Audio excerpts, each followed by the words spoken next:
There is more bad news for Joe Biden. A new poll finds that Americans think that Joe Biden is the worst president since Richard Nixon, which, by the way, is selling Richard Nixon kind of short because Richard Nixon did do some good things as opposed to Joe Biden, who has done only bad things. The survey was conducted between December 2nd and 18th of last year and found that only 6% of respondents believed Joe Biden's presidency was outstanding. Those are all the members of Joe Biden's immediate family. 13% said it was above average. 26% said it was average. 17% said below average. 37% believe it was poor. That last total is the highest for any president included in the poll. His net positive of minus 35 is better only than Nixon's minus 42. Whew. That is not good at all, but it is accurate because he has been, indeed, an absolutely horrifying president. He's also still delusional. Hilariously, Joe Biden sat with USA Today's Susan Page for a lengthy interview, and he says he thinks he would have beaten Donald Trump. No, you certainly would not have. I mean, Kamala Harris didn't, obviously, but Joe Biden definitely would not have won. And then he was asked, would you have had the vigor to serve for another 4 years? He said, quote, I don't know.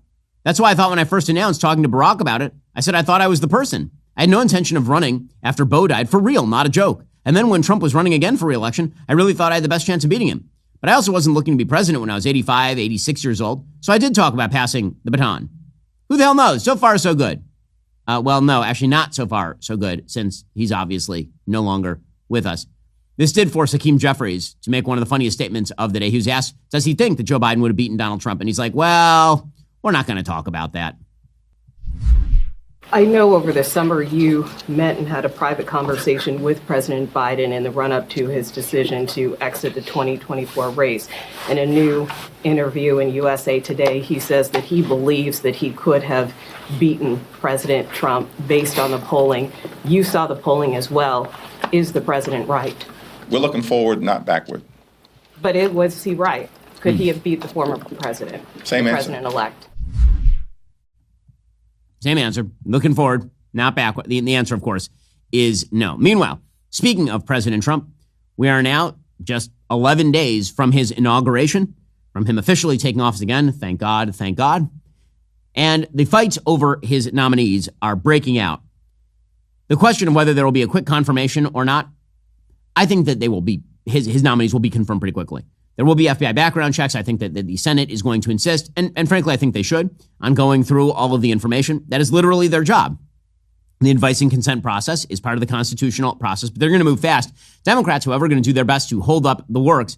Senator Elizabeth Warren, who is not, in fact, a Native American, she was out there ripping Donald Trump's nominees, suggesting the reason that Donald Trump is talking about Greenland and the Panama Canal is because he's trying to misdirect away from talk about his nominees. Well, no, that's actually, no, Senator.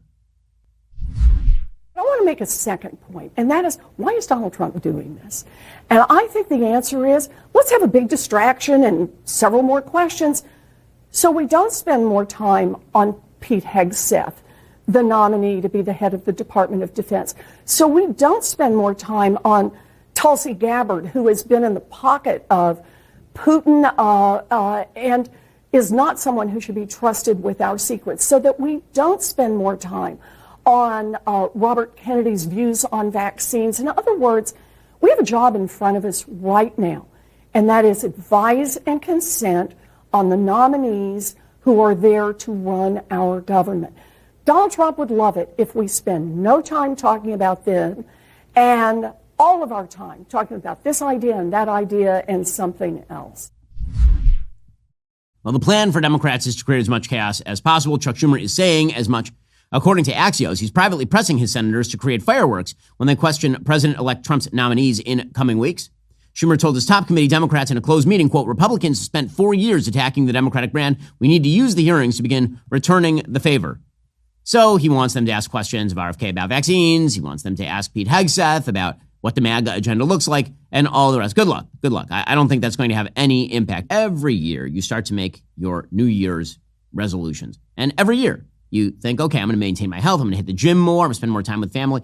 But here's the thing. You actually need to change something. Now, when I was younger, I used to think I could just power through on pure conservative willpower and caffeine. I learned pretty quickly peak performance requires peak nutrition, and that means eating enough veggies. That's why I'm thankful to have balance of nature, which fits right into even the busiest of days. Imagine trying to eat 31 different fruits and veggies every day. It sounds miserable, time-consuming. With balance of nature fruits and veggies, there's never been a more convenient dietary supplement to ensure you get a wide variety of fruits and veggies daily. Balance of Nature takes fruits and veggies, they freeze-dry them, they turn them into a powder, and then they put them into a capsule. You take your fruit and veggie capsules every day, and then your body knows just what to do with them.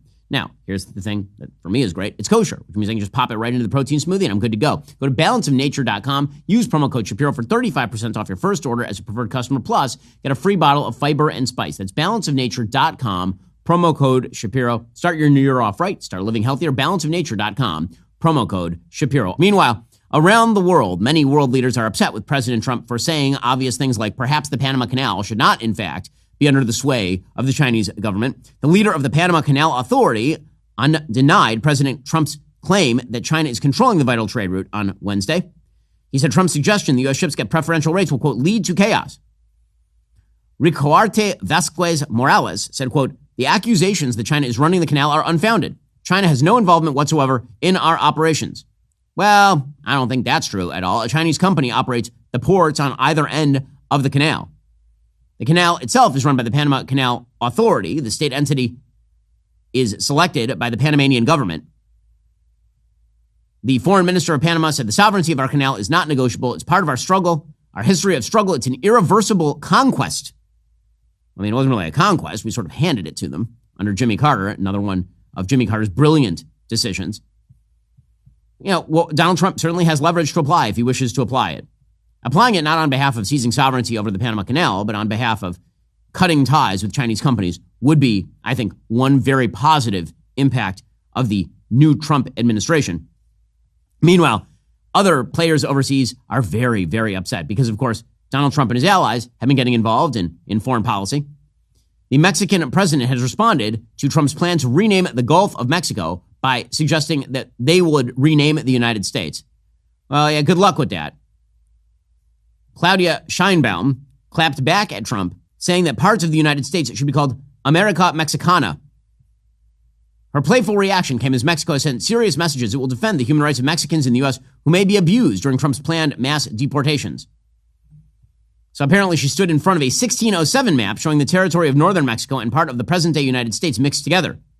Sheinbaum said, without prompting from reporters, the joint region that used to belong to Mexico should be called America Mexicana or Mexican American. Well, I mean, sorry that your country lost. I'm sorry that happened to you. I'm not sorry at all, honestly. Maybe we should just take Baja in response, as long as we're doing this thing. Meanwhile, on the economic front, the Fed is now suggesting that they're going to hold rates steady for now. It's hilarious. They're willing to ramp up the cuts as Joe Biden was running toward re-election, or as Kamala Harris was running toward election. And then the minute Trump was elected, they're like, we're going to slow down on these cuts a little bit. So, by the way, it would be a good thing to slow down on the cuts. I think it is good. I do not think that we should be injecting more loose money into the system. The interest rates have been artificially low for decades. And the economy, I think, will do better if we have a predictable regime of interest rates. The Federal Reserve, however, is blaming their lack of cuts on President Trump. The Federal Reserve officials saw risks of higher than expected inflation due in part to potential tariffs by President-elect Trump when they made a finely balanced decision last month to lower the interest rates. But apparently, they say they're not going to cut any further. Again, is that political? Just a little bit. Just a little bit. Are you tired of the lies and the twists of the mainstream media talking points? Yeah, me too. Join me in my newest series, Fact, where I dismantle and bring truth to this tiring mainstream agenda.